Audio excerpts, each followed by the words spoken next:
Are you having trouble typing in the search bar of your Windows? In this video, I'm going to show you a trick that you can apply to fix the problem. Let's get started.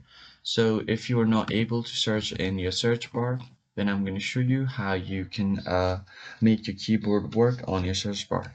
So the first thing you want to do is open your Run dialog box, press Windows plus R, and here you want to type in this command. So just type in c:\windows\system32 and then click on OK.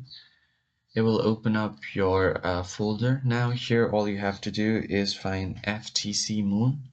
If you scroll down a bit and get to the F section, you will see the FTC Moon icon right here.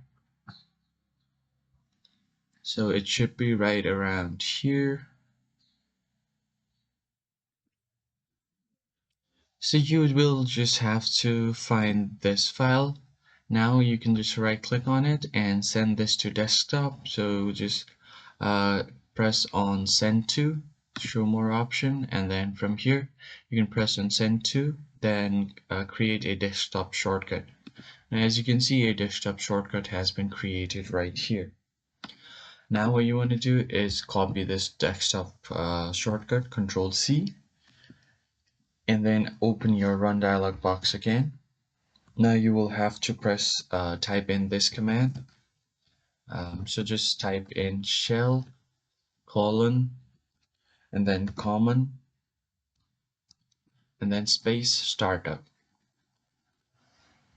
Once you do this, you will find this shortcut right here. You will just have to paste the shortcut, the CTFmon shortcut. After this, just restart your PC and you should be good to go. If you found the video helpful, hit the like button and subscribe. I will see you guys on the next one. Thank you for watching.